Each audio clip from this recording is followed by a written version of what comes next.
two major Apple suppliers take big hits as iPhone sales stumble. This is a CNBC article, and the report is using data from various surveys. And apparently Foxconn and Japan Display are reporting some disappointing financials. Foxconn sales dipped 17.7% first quarter 2019, and Japan Display is down as well, 17.2%. They claim the problem is OLED displays. They were making the traditional LCD stuff, and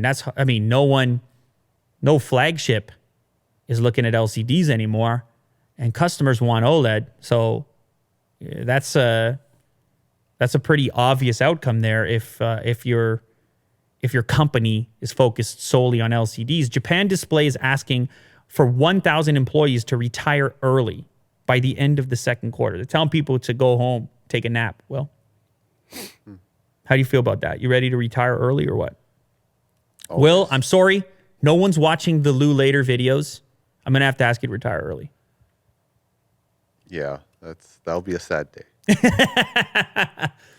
So if you guys keep watching these videos, you can save Will from early retirement, though I'm not so sure he wouldn't enjoy it. Him and Otis just sitting in the breeze there. Huh? Off into the sunset, as they say. Yeah, so that's always an option. Anyway, the global slowdown in phone sales, you heard me talk about it. It's happening.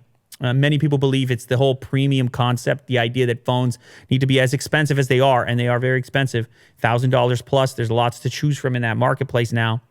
And so people are holding on to phones longer. Apparently, iPhone owners, for example, are holding on to phones for 3 or 4 years based on research from IDC. They also said that 2018 was the worst year ever for smartphone sales, with shipments falling 4%. It doesn't seem like a lot, but it's this indication of a slowdown in the marketplace. And this is what makes devices like the Pixel 3a interesting. Can this trend be turned around through lower price points?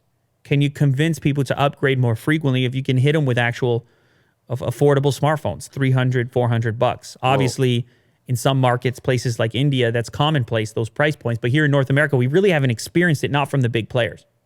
Yeah, I just saw an article today. Samsung selling 5 million Galaxy A phones in India. Yeah. That's a lot of phones. So that's a lower price point product. Yep. The new A phones range in price from $75 to $410. Of course, that's USD equivalent. Mm-hmm. In Indian rupees, that's 5,300 up to 29,000. And the average selling price of around $200 USD.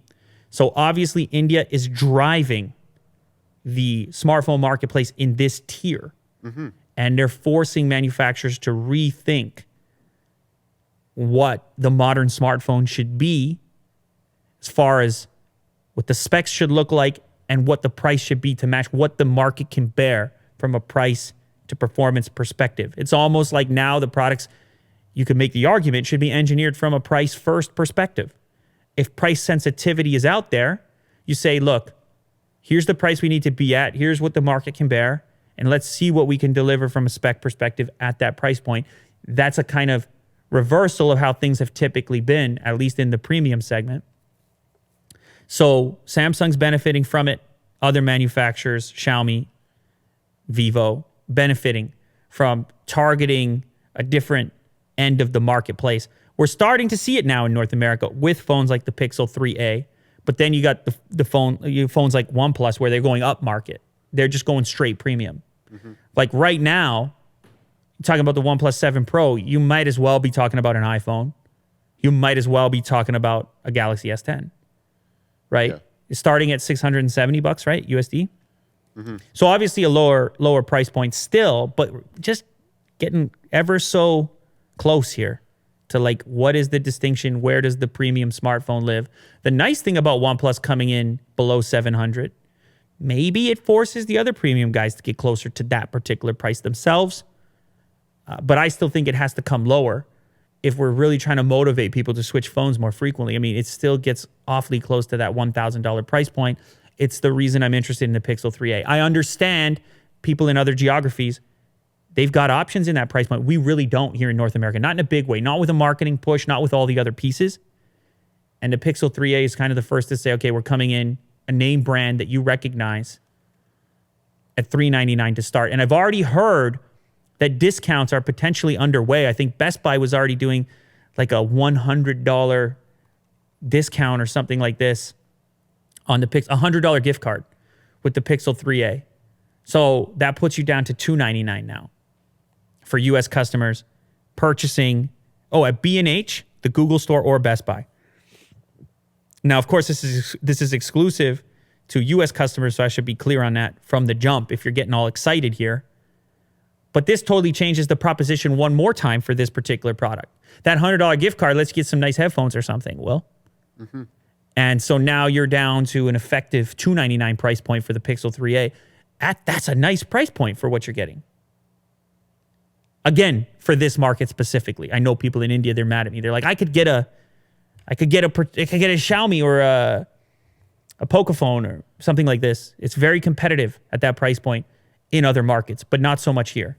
The idea that you can walk into a Best Buy today, Will, in the US, and walk out with a Pixel 3a for $299, again, with the gift card, like if you're factoring in the gift card, that's pretty nice.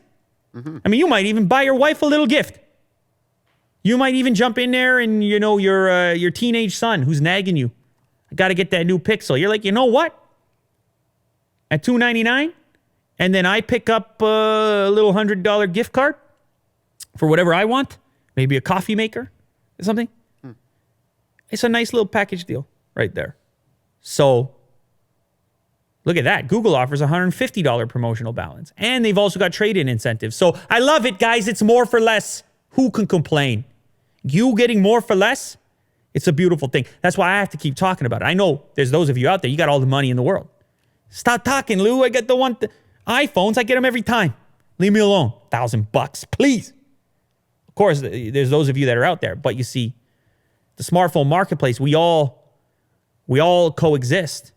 And the things that happen at the lower end of the market affect the upper end of the market, and it's a whole symbiotic situation. So I'm on the lookout for everyone.